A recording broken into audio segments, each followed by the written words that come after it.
All right, I think we're just going to go ahead and go live a little bit early here because I want to make sure that I work out any sort of possible technological issues that I may or may not have, because that's kind of the name of the game for me.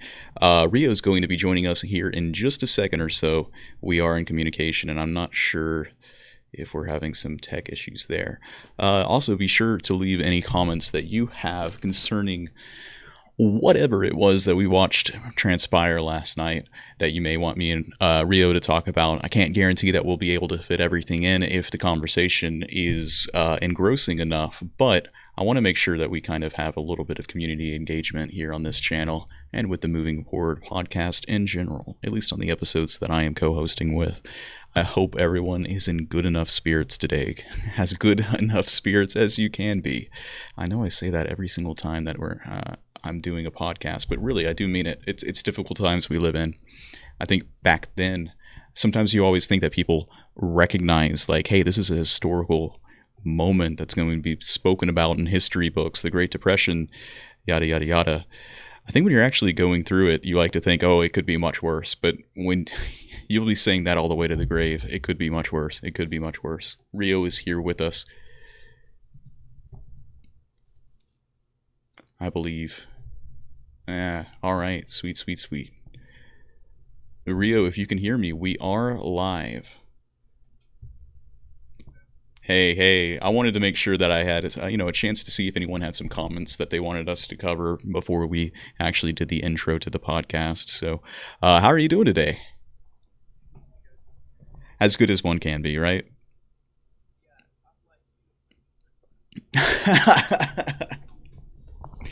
I made it a goal because the last time we did a podcast, or 2 times ago, I was a little too hungover to really kind of get into some of the discussion. And now I don't even think it's important, right? Because what is there to say about what happened?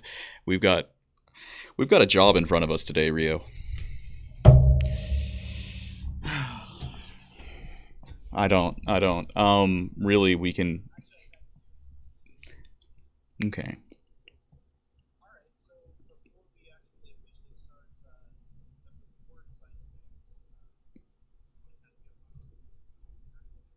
We have some people watching us live. They're going to send us some questions. Yeah, and luckily I just caught that your audio wasn't on through my OBS, so that's good. Good catch. I don't actually know if we'll have any questions or not, but I am keeping it up there, and in case I see something interesting enough to comment on, I thought that I might bring it up. Okay. Is that all right with you? Because we can just do a one-on-one conversation with nothing else involved, if you know. Yeah. No, I mean, I think that's a good call. If you see something interesting, then we'll comment on it. Okay, that works for me. I am recording, and I think that I've fixed the issue where my microphone was picking up your audio. So, like, I'm gonna still send you over the link afterwards, and hopefully, it's gonna be good quality right off the bat. Okay, that sounds good. All right, and this is going up on your channel as well as mine? Yeah, it's live on my channel at the moment. Great, that's very cool. All right, that sounds great. Should we just dive into it then? Yeah. Okay, Yeah, let's just get it over with. Okay, sounds good. Tear that Band-Aid off.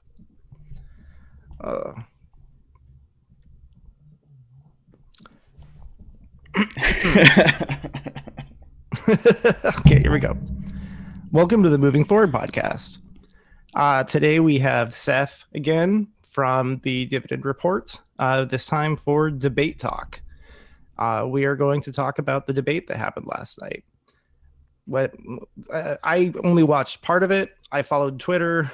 I had to drink to get through the part that I got through. And Seth, I guess you actually managed to get through all of it sober. Is that right? Rio, thank you for having me on. Yeah, I watched the entire thing, and I know our last discussion, I happened to get a little emotional about the state of the world and my fears about the future, but I really have to say that after watching the entirety of the debate last night, that my fears have been assuaged. I think I had been wondering whether or not I should bring a child into the world before the debates, but now seeing how just it brings a tear to my eye. America, the land that we live in is wonderful, and it was presented so eloquently on the stage that really what did I have to worry about, Rio? I don't I don't quite know, and I just think it's so lovely that we can be here to talk today. So thank you. Everything's good. Everything's okay. It's gonna be fine. It's all gonna be fine. All right. So, do you want to just say like what your overall take on the whole thing was? Well, that's hard, isn't it? Like, was that a debate, right? What is a debate? The definition of a debate. Clearly, we spoke when the Democratic debates were happening, and Yang would bring up the fact, like, hey, this is more reality TV than this is debate. And that got taken to an entirely new degree last night. That was, I'm still struggling to put it into words, you know? It was a train wreck in slow motion, and it started off like it was going to work and be okay. Trump did This is the difficult thing. Trump gained steam through the night in a way that I was not expecting. Like at the very beginning of it, I thought that he was going to lose it. I thought that he was in a frame of mind that was not going to allow him to finish the debate. I honestly thought we were going to see the end of his presidency right then and there. I saw his train of thought completely shatter. I saw a bit of demeanor that I hadn't seen in him before. And then it's like he got his footing halfway through the debate and totally took control of every single personality, from the moderator himself, from Biden.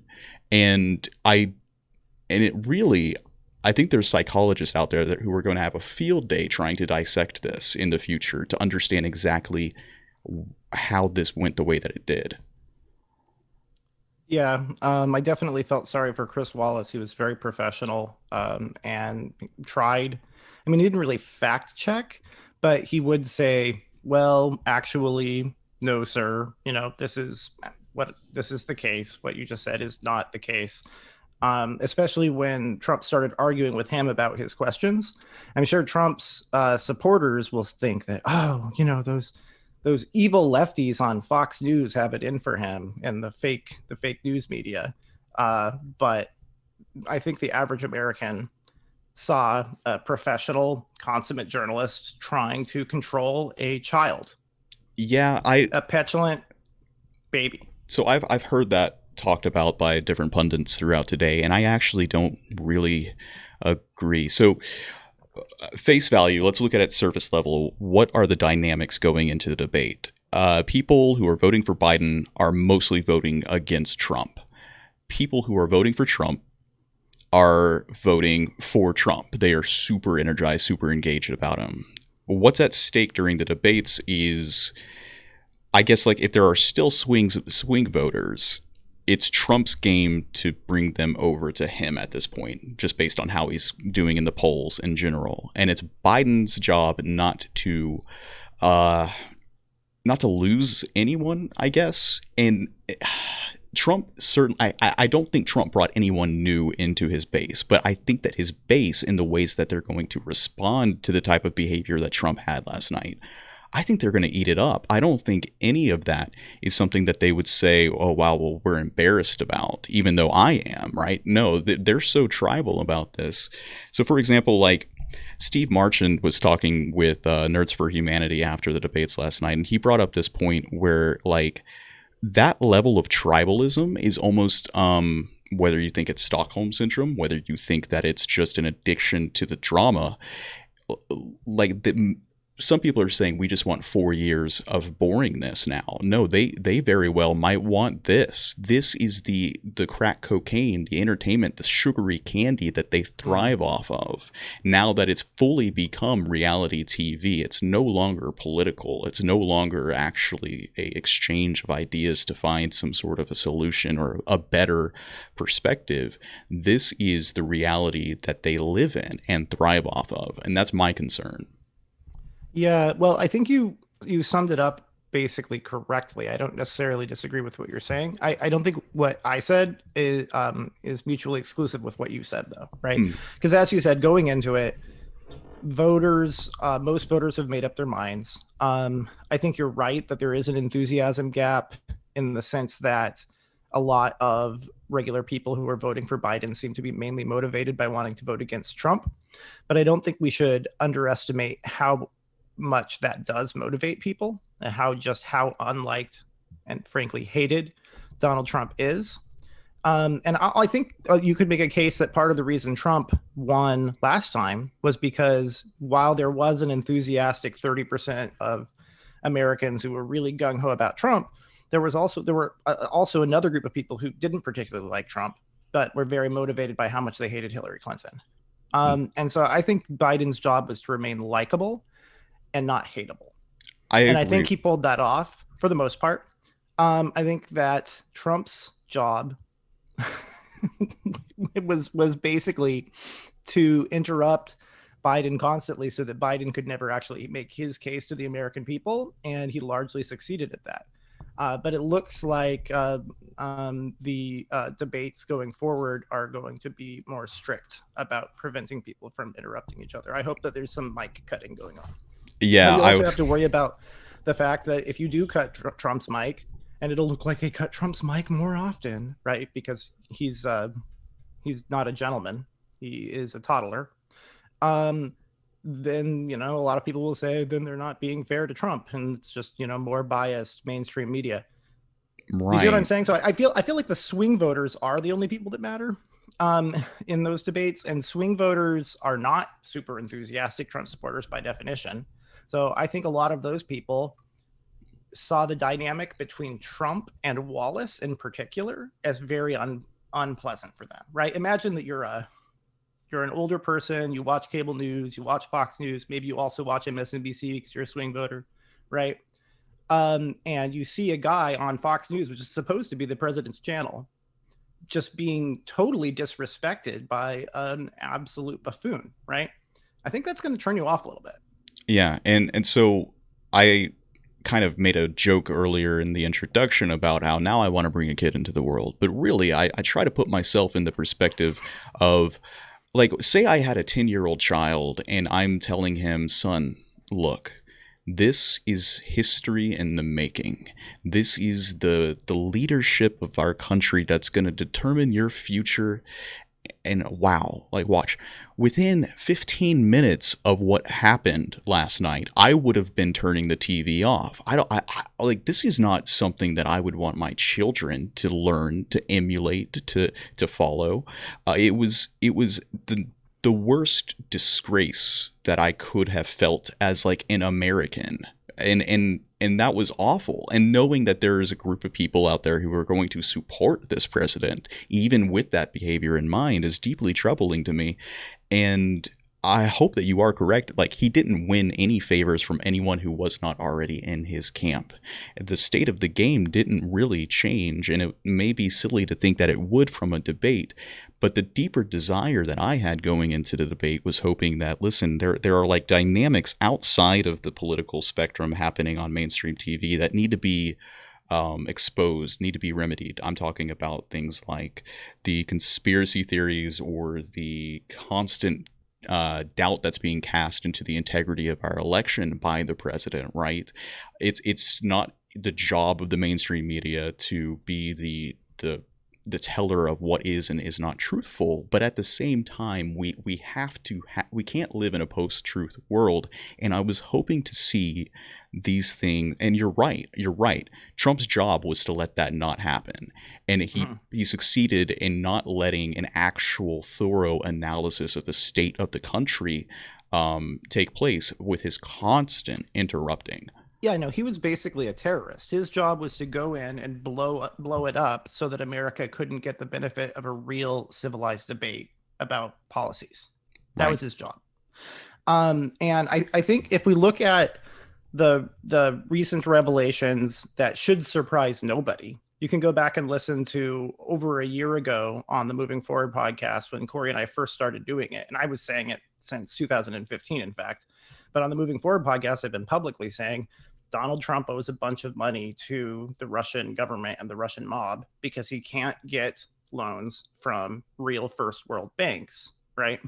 Lo and behold, it turns out he has $300 million in debt, not to, the US bank, right? But frickin' Deutsche Bank, which literally launders money for the Russian mob / government, right? There's no way that he could have passed a security clearance for like an entry level position in the State Department. Yeah. Yeah. The only reason that he didn't have to do that is because he was elected president by a bunch of fucking idiots. That's the truth. And Trump is worse than a useful idiot at this point. I think that it is not an exaggeration to say that he is a weapon. Trump is a weapon being used by our enemies to tear America apart from the inside. Yeah. From the Yeah. inside. The reason he doesn't want to tamp down all of the violence that's going on around us, but actually wants to ramp it up. The reason he told the Proud Boys to stand back and stand by instead of stand down is because he wants that. He wants violence. He wants Americans fighting against each other. And can I point out that the before that happened, the question was, will you disavow white supremacists who support you? And then he asked, who do you want me to apologize to? And then he said, Proud Boys. The moderator did not say Proud Boys, right? The Proud Boys still try to masquerade as if they're some sort of like, oh, we're not white supremacist or anything. Like Trump made that connection himself and then told them to stand down. He never actually disavowed them. He said stand back. Which means take a step back and stand by, which means be ready for a civil war, basically. Right. Yeah. I mean, at this point, I don't think that Trump is just a useful idiot. That would have been the best case scenario. I think that he is financially beholden to some really, really evil people who openly say they would like nothing more than for America to tear itself apart. The KGB's strategy has been to, well, Putin's ex-KGB, but if you ask me, like he still is. So the useful idiot. But that's their strategy. Their strategy is to get Americans to turn against each other. They want to ramp up extremism on both sides. Like part of the reason why the far left has gone off the deep end as much as it has is because they're also being duped by a bunch of Russian bots. Right. It's all intentional. Yeah, and like so that useful idiot persona was the imagery that's been casted by our media. And what I saw last night is that no, he's still firing on gears. I think Adderall's involved. I've been on Adderall since I was in the 7th grade, and I was frustrated at how surprised I was by the way he was able to engage in the debate. Not saying that he was eloquent or articulate or any of that, but he whatever he was doing it, if that makes sense. And so it does seem clear to me that he has the capacity to be more than a useful idiot is what I'm trying to say there. And like I'm seeing someone in my chat say most Yang Gang are voting for Trump for Yang in 2024. There's not going to be a ballot that you're able to cast in 2024 if Trump wins this next election, right? Because like think about this. One of the things that I consistently say is in the next 4 years, we are going to see fundamental shifts in the entire way that our country and world operates based on technological changes. And if you live in a post-truth world, and if you neglect science, if you neglect reason, if you neglect fact, in conjunction with a rapid pace of technological change, the end result is absolute collapse. We've collapsed under far less tension and strain. And I don't think that people are really willing to admit that. They still seem to think that there's going to be something to salvage after 4 more years of this. So accelerationism won't work. We may be able to cast a ballot. I mean, there's no guarantee that our ballots will be counted this time, right? So the thing about a banana republic is that you still vote. It's just that your vote doesn't count. And one of the key authoritarian strategies that wannabe dictators like Donald Trump use is that they try to convince people that they've already lost their ability to vote. The elections are already a sham, right? Because then they won't bother to vote, right? And because if we've already lost it and everybody has always been equally corrupt and crooked, then what difference does it make, right? Then I might as well support this guy because, at least he makes me feel good in my racist soul. I want to be really clear. If you are not voting for Joe Biden, you are not Yang Gang. Andrew Yang is the leader of the Yang Gang. Andrew Yang is smarter than you. Andrew Yang is telling you to vote for Joe Biden. If you're not listening to him, you are an enemy of Andrew Yang's. You are not on his side, period.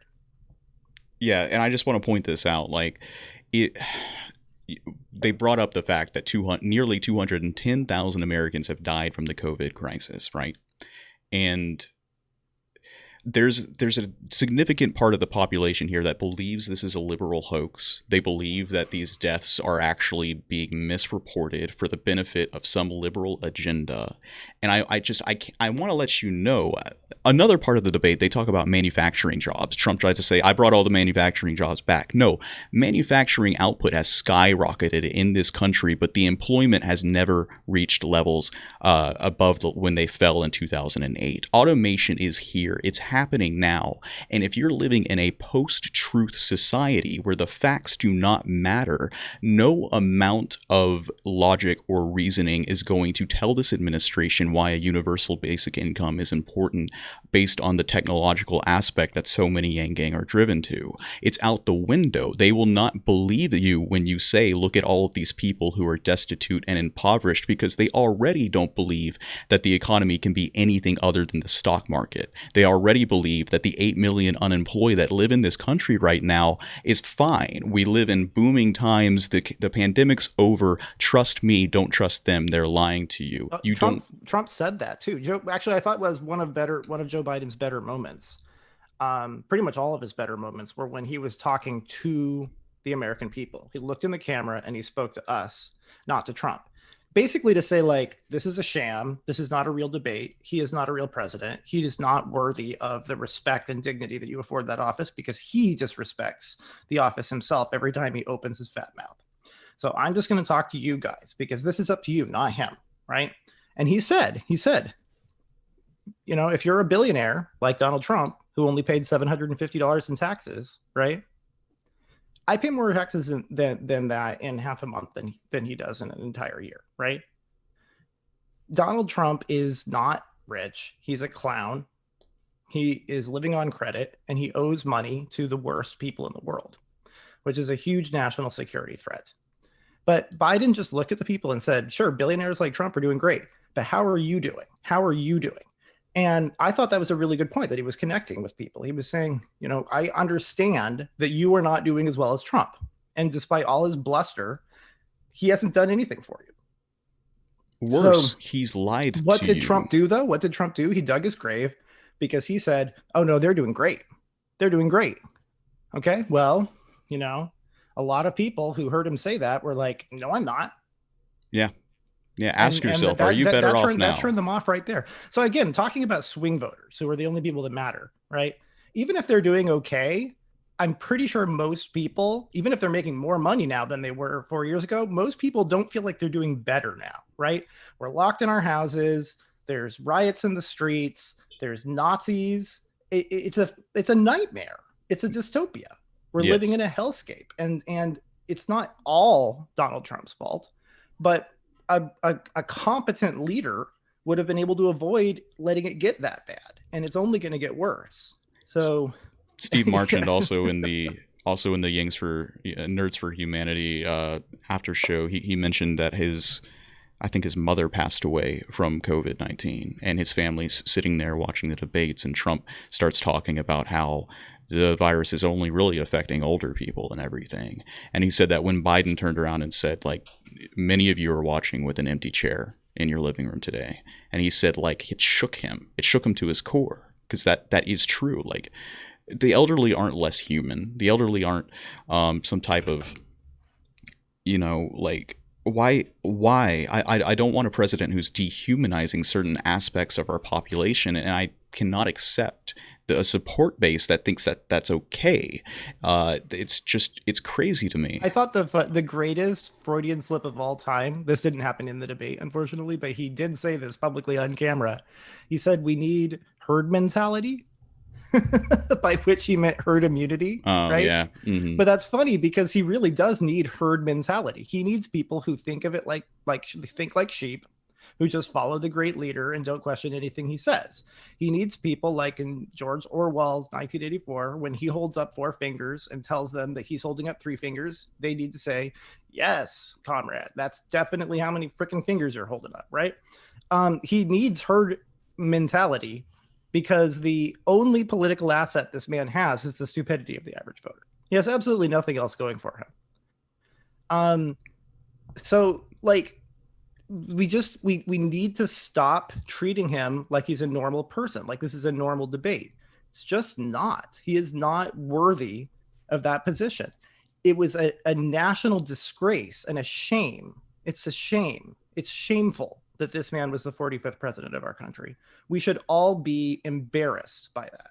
Yeah. Think of the kids who have been watching Hamilton with their family, and it's on Disney and everything. They're learning the names of the founding fathers, the people in our history. They're hearing the words that they wrote and the ideals that they upheld. And then they watch what happened last night.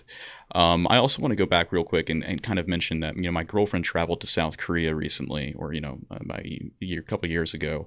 And she came back and talked about how one of the things that stuck out to her so much was how the people in that country treated the elderly, in that they had a respect for them in a way that we do not have here. Like you treat the elders with respect over there, and that's this cultural idea that has been ingrained.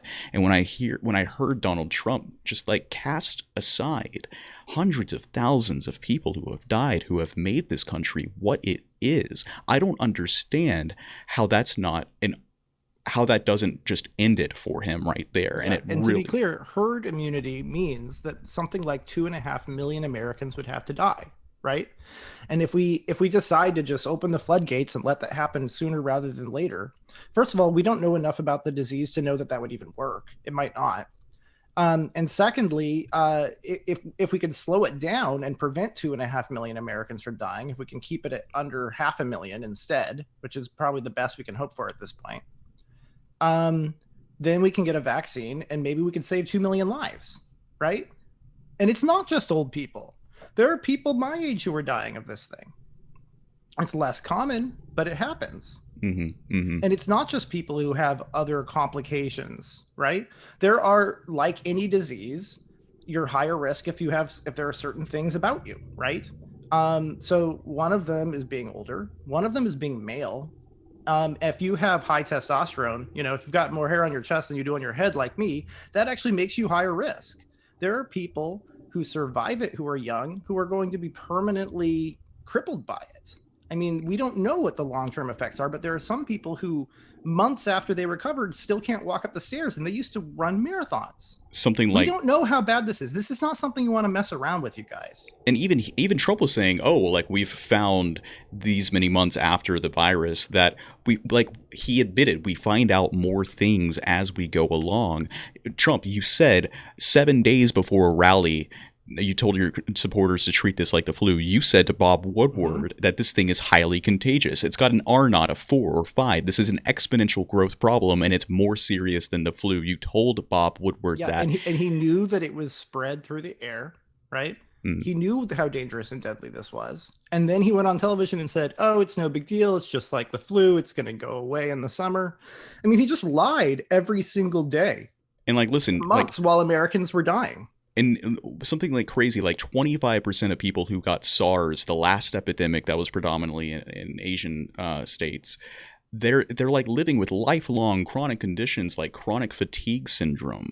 What if it turns out that this has a delayed symptom effect of making men infertile? What if you lose your ability to have children? What if it lowers your life expectancy by 3 decades? We don't know. We do not know. You don't want to go out there. But Trump's like, just let everybody catch it. Just let everybody catch it, because we need herd mentality. And it would be on the scale. It really is the greatest Freudian slip of all time. It would be on the scale of years and years, not just millions of deaths, but people don't understand how many people 370 million in America are. Like, to reach 70% of that population based on the spread, you'd have to, basically encourage people to go out and sneeze at each other, which I know that's what they're doing at the Sturgis rally. They're having these people. Are they literally doing that? Yeah, they were. And that's the thing. A couple weeks afterwards, I'm seeing headlines that 7 people have died that have been linked to the Sturgis, and it's more than that now, linked to the Sturgis rally, who never went there. Just last night, Trump said, we haven't had any problems with these rallies. Oh, yeah, Herman Cain. And to be clear, I've been consistent about this. Not everybody has. Not every critic of Donald Trump has been consistent about this. A lot of people have been very hypocritical. I also opposed people gathering in huge numbers for the protests. I said, let's have a Twitter protest. Let's protest online. Let's coordinate some kind of a video protest, right? There are other ways of doing it that don't spread a deadly disease that's going to kill your aunt. And I read a really, really sad story. It was about this guy who is in his late 20s, and he went to a COVID party. You know what those are, right? Because he was a Trump supporter. Notice I'm using the past tense to describe this man in his late 20s. He was a Trump supporter, and he believed Donald Trump when Trump said that it was a Democratic hoax. And we now know that Trump knew it wasn't a hoax when he said those words. He killed this person. Mm-hmm.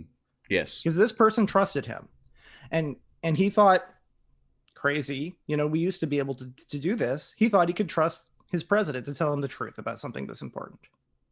So he went to a COVID party, which was something that dumb young people who believe the president did just to mock the libs, right? And he caught the disease and he died. And while he was in the hospital, they interviewed him for this piece, and he said, I made a mistake. I thought it wasn't real. I was wrong. And that's just really sad because, young people do stupid things, especially when they trust a septuagenarian toddler. And that's why we can't afford to choose a world where we don't believe facts and we choose to believe one. Like, I understand, I had my criticisms of the mainstream media. I had my own conspiracy theories going into 2016, but this is just so. What's even crazier to me about this entire problem is, let's just say you don't care about any of this. You don't care about the people who are dying. You don't care about preventable deaths. Like, this is just something that's going to happen. Like, at the same time, Trump is trying to say that these states are locked down. Oh, we have to reopen the states because there's no lockdowns. Like, nothing is stopping. Most of these places are not locked down. Most of these places are dealing with economic issues stemming from the fact that most people don't want to go out and risk their health during a pandemic. So, like, you're never going to fix this issue. And the fact that you believe Trump when he says, like, I'm going to open up all of these states, and you think that economic resources are suddenly going to keep on stemming. No, listen. Well, the one area where he has been pushing for it is reopening the schools against the advice of experts. And then when the experts didn't tell him what he wanted to hear, he fired them and put sycophants in place. Yeah, it's insane. And like I said, what's going to happen is automation's going to come through, displace everyone, but the stock market will do fine. The economic boom will continue. The people who are impoverished, poor, destitute are going to be there and dead from a pandemic. Like, this is only going to get worse. We cannot afford 4 more years of this. And I don't understand. And I was hoping somehow during the debates that people would catch on to this, or that we would have the ability to say, like, if Biden came out and said the truth, the fact, the evidence that more cops have died in this country from the pandemic than from the rioting and the violence in the streets, when they brought that up, right, shouldn't the real problem be like, hey, if you care about blue lives, what about all of the lives that have been lost from police from the COVID disease? I tried bringing that up with one of my family members who believes, who is super, super red, and he said that's fake news. I said, no, like, how no, it can't be. So when Biden says that on stage, he has to say something like that on stage, and then if they try and say, well, that's fake news, like, you have to challenge them on the biggest platform you can and stop all of this misinformation before it can spread. The funny thing is, Trump actually didn't lie as much as he could have, right? Right. Because I've seen Trump supporters who will just flat say only 17,000 people have died of COVID, right? Well, Trump admitted over 200,000 people have died of it. Apparently, they probably heard the Fuhrer say it, and then they're still going to keep repeating that only 17,000 people died because of it. Because their epistemology has nothing to do with whether or not it tracks reality. It has everything to do with whether or not it makes their guy look good. That's it. Yeah, that's 100% it. And you're right. It's silly of me to think that you can somehow talk reason and sense into this, because even if you can point out the truth as perfectly as possible, they still will not accept it.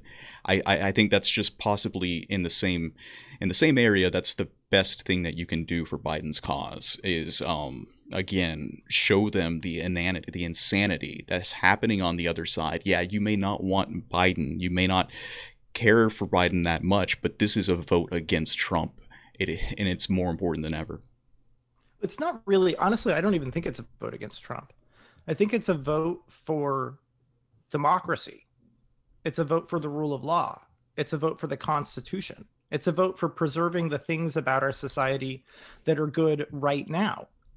You can't make progress happen by making things worse. All right. Conservative is not the opposite of progressive. The opposite of conservative is radical, which is what Donald Trump is. The opposite of progressive is regressive.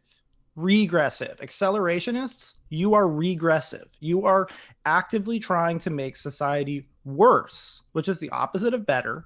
That is not progress. Destroying democracy will not make society better.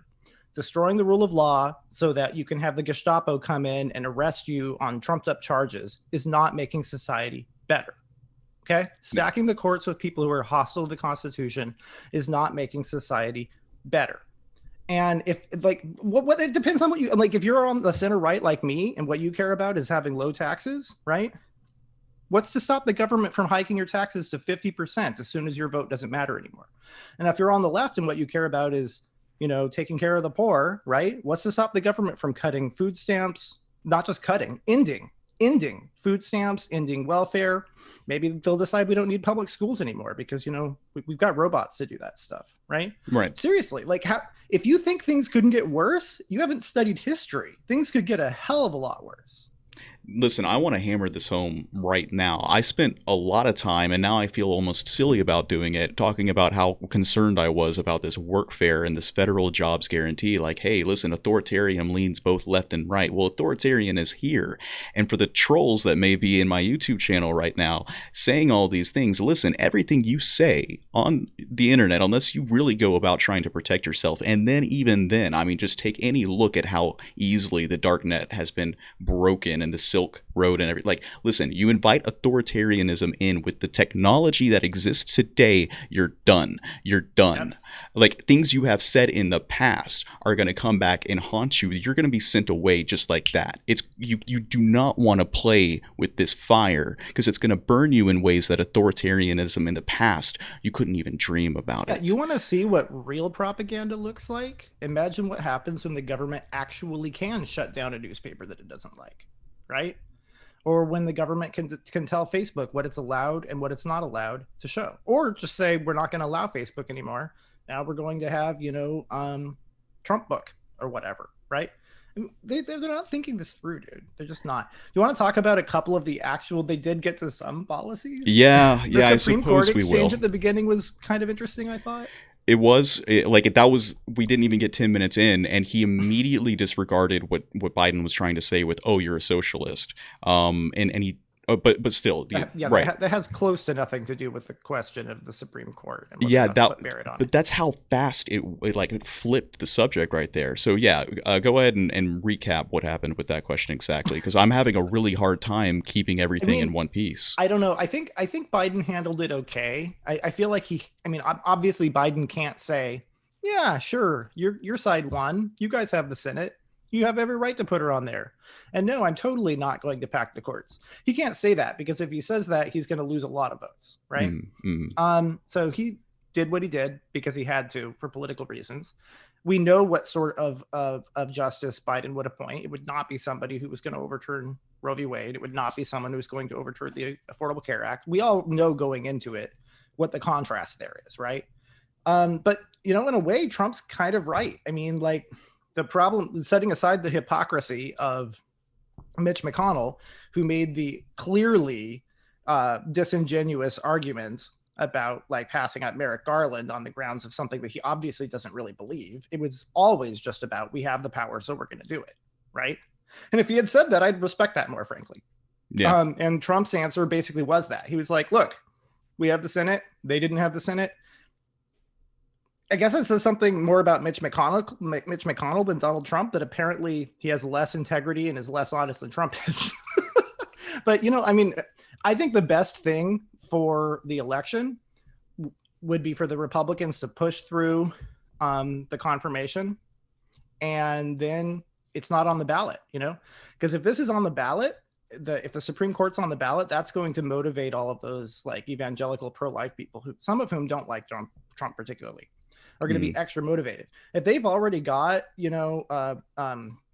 a huge conservative majority on the court, they might just be like, Biden seems fine. I'm not going to vote for him, but I don't really feel like going out and casting a vote for Trump in a pandemic. Just going to stay home. Right. So I think that might actually be better for us in the long term. I think, and the president, there's nothing in the Constitution that says you have to have only 9 justices. I mean, it would totally be within Biden's right, and frankly, would be in the interest of the law to balance the court out a little bit.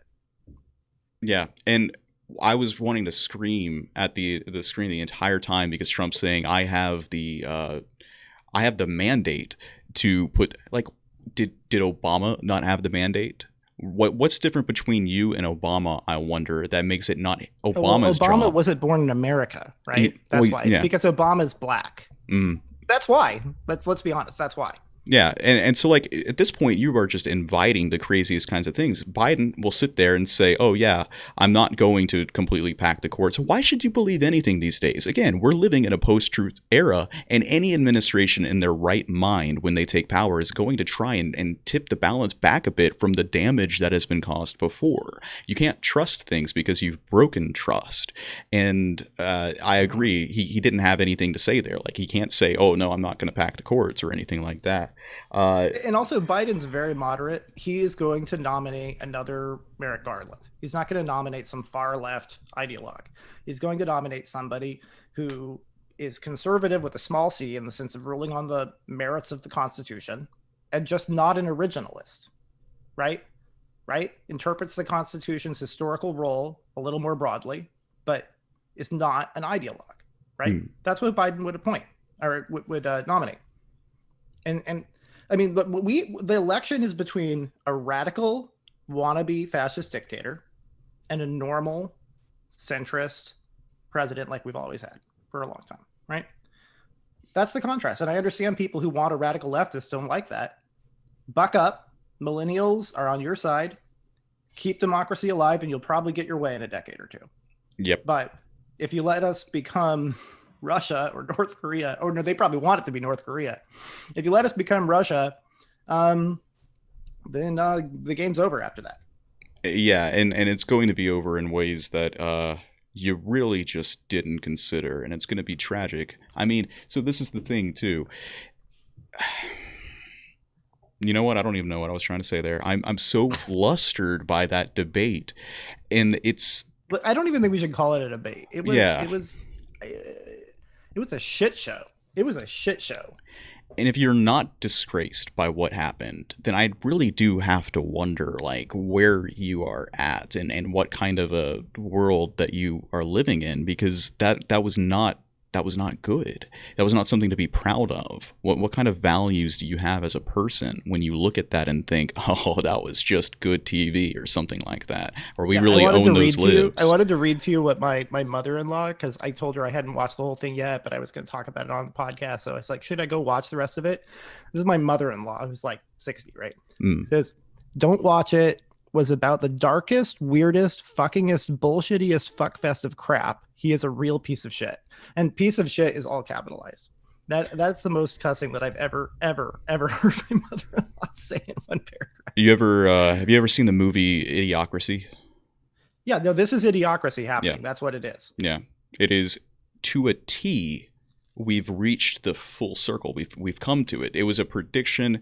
The director of that movie is Nostradamus, because we're here. The only thing that was lacking was the Doritos logo on the front of the podium. Right, but only one of the two candidates is the Idiocracy candidate.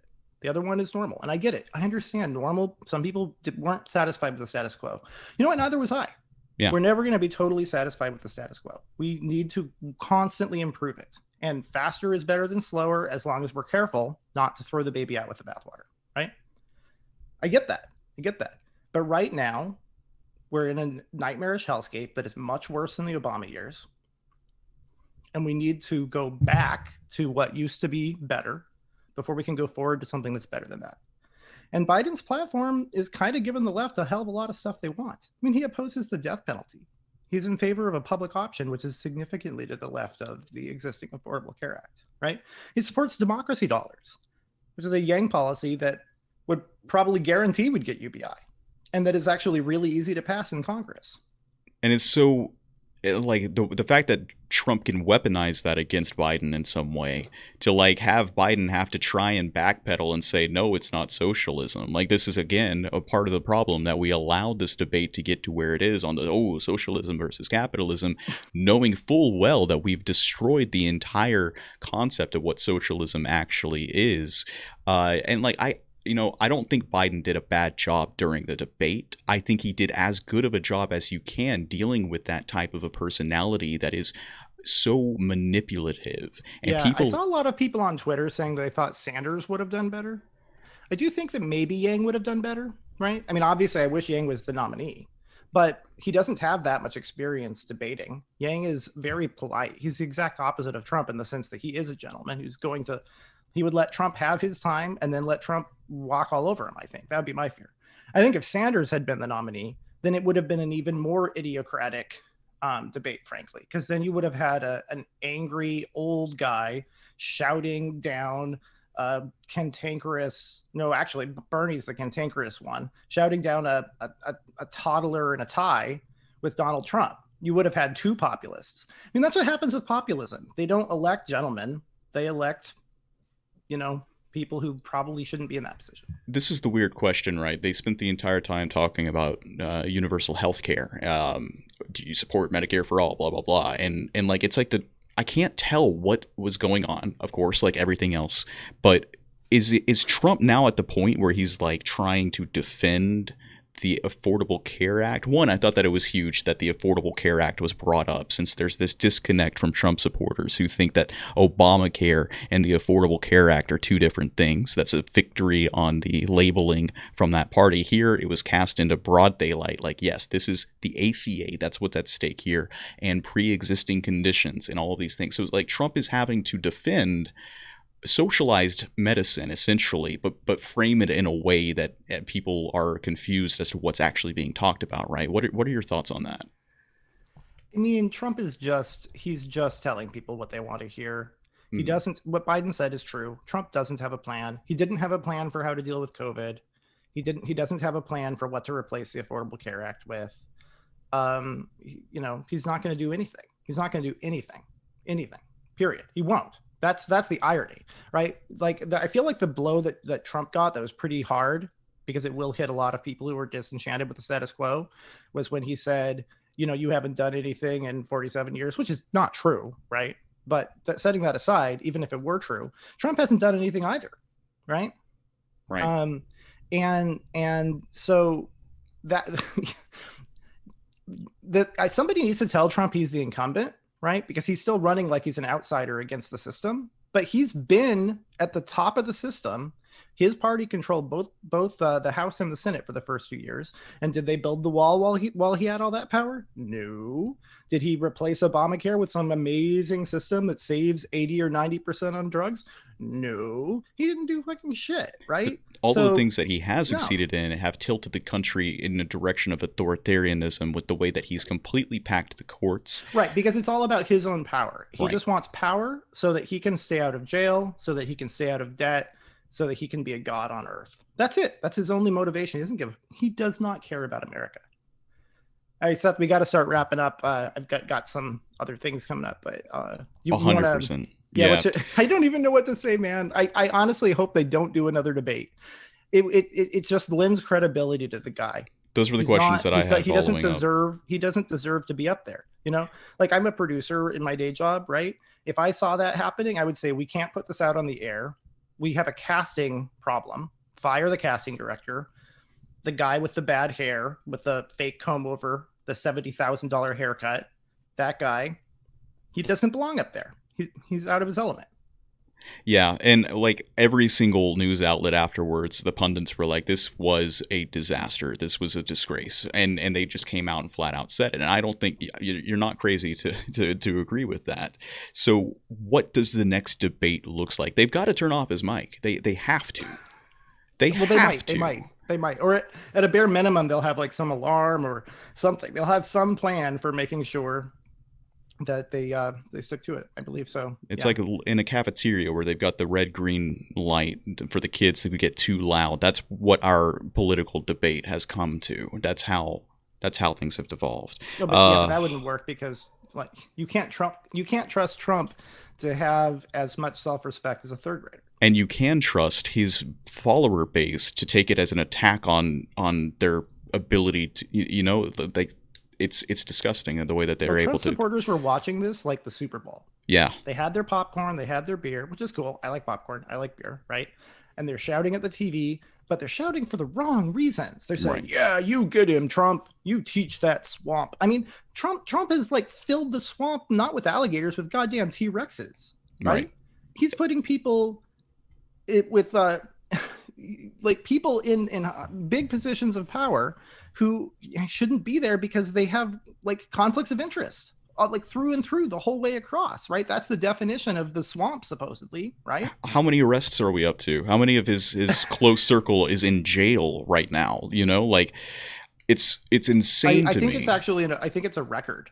I think he could go in the Guinness Book of World Records for having had the most members of his cabinet arrested for felonies. One of the things that I learned growing up is that, part of being successful in this world is surrounding yourself with successful people. And it says quite a bit about who you are as a person based upon the people that you surround yourself with. When every single one of them wind up in jail, right?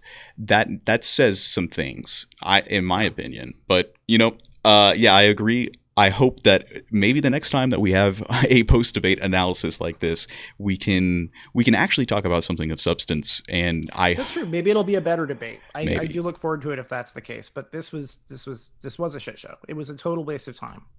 Is there even any room for gumbo after all of this? Oh no! Moving forward is still our gumbo, and Andrew Yang is still our taco. Up until the day the authoritarian regime cancels gumbo and we can't have it anymore. But until that day, man, I look forward to our discussions. Thank you for having me on. Gumbo, that's what gypsies eat. We good white salt of the earth Americans don't eat gumbo. What are you talking about? I think people think I'm exaggerating, but really gumbo is one of the first things to go as soon as people don't understand. Oh boy, it'll be The Handmaid's Tale. Also seen gumbo. I walked into I'm so sorry to say this because it's going to offend some people. It is a joke, but I walked into the room and I had told my girlfriend about how the debate went, and she turned around and started practicing, like she was posing and saying, "May the Lord open," like trying to figure out the best way to wear her newly adorned handmaid's outfit. And I actually saw that on TikTok. Like girls are recording themselves, like practicing for what's about to happen, for what's going to come. That's down very powerful. Road. Yeah, young people can be smart sometimes. That's a really smart. See, there you go. That's a digital protest that doesn't kill your aunt. Yeah. All right. Moving forward is our gumbo. Andrew Yang is our taco. Thank you, man. Yeah. Cheers. Talk soon. All right. We'll end the stream here. Thank you guys for joining me here in the chat. Hopefully the next time that we do have this conversation, there'll be more of substance to talk about, because I know that's what you guys were hoping for, but that was just an absolute train wreck. You guys take it easy. I'm going to be back for some Daily Den episodes.